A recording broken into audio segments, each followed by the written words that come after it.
A massive conspiracy to affect the outcome of the 2016 election. That is how the attorney for Watergate's deep throat, former federal prosecutor John O'Connor, describes new revelations in Crossfire Hurricane, the FBI's spy operation against the 2016 Trump campaign.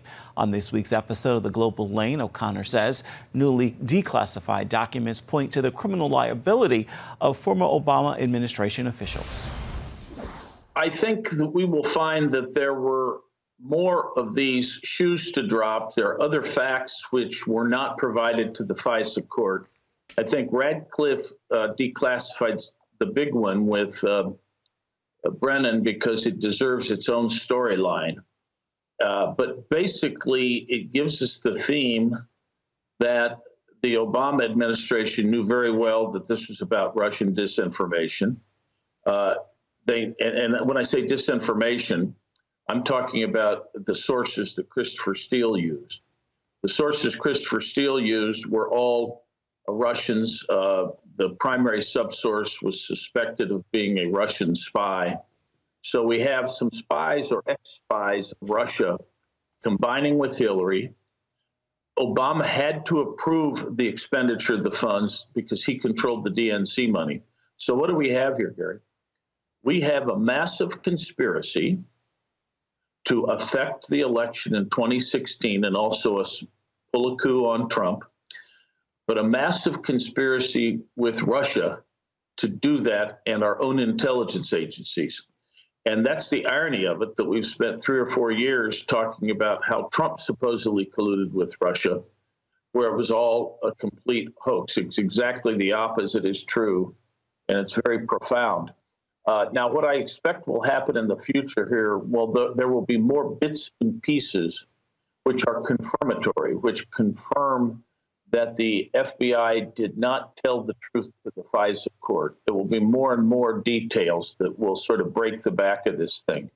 Well, back to Christopher Steele. He's the former British agent on the FBI's payroll. What more can you tell us about that? Well, first of all, you just said it. The FBI willingly colluded, if you want to use that word, with Steele to produce this effect.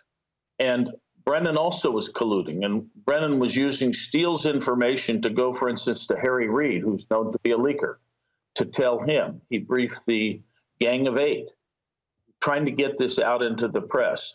So yes, there was a conspiracy here, and to a certain degree, it worked.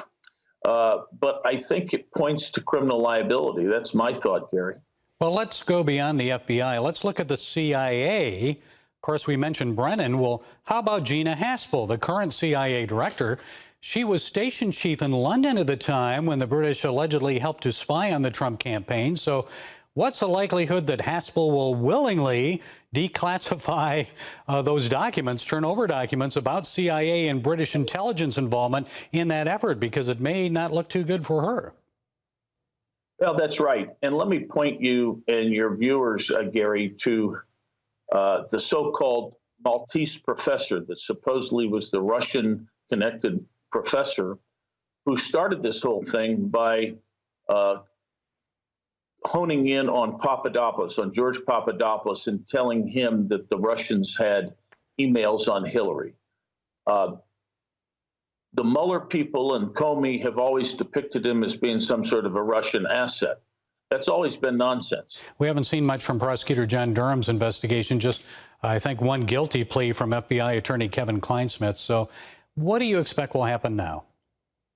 Well, I've never thought that Comey would get indicted because he's too far up the chain, and all he has to say is, I don't remember, I don't remember, I don't remember. Comey is going to claim, has always been able to claim that, gosh, he was too high up the line for this. Now, what is interesting about Brennan's notes is that's the first documentary evidence that we have that he was told about this. So his only defense is to say, I don't remember. It will probably work in terms of staving off an indictment. I hope it doesn't, but it probably will. He knew all about it. He was behind the whole thing. So he is being disingenuous. He claims Trump is just like a mafioso. The mafioso here is Comey. I think McCabe has more of the bullseye on his back. He had a sudden attack of COVID fear this last week and didn't want to testify for very good reasons, because he would either have to take the Fifth Amendment or perjure himself. So there is hope that there will be some indictments. I think they're getting close. And I hope Barr does not let the election stand in the way. There's nobody that would be indicted that has anything to do with running for office. A lot more to come. It's like peeling off the layers of an onion. John O'Connor, former federal prosecutor in California, thank you for sharing your time and insights. As always, appreciate you.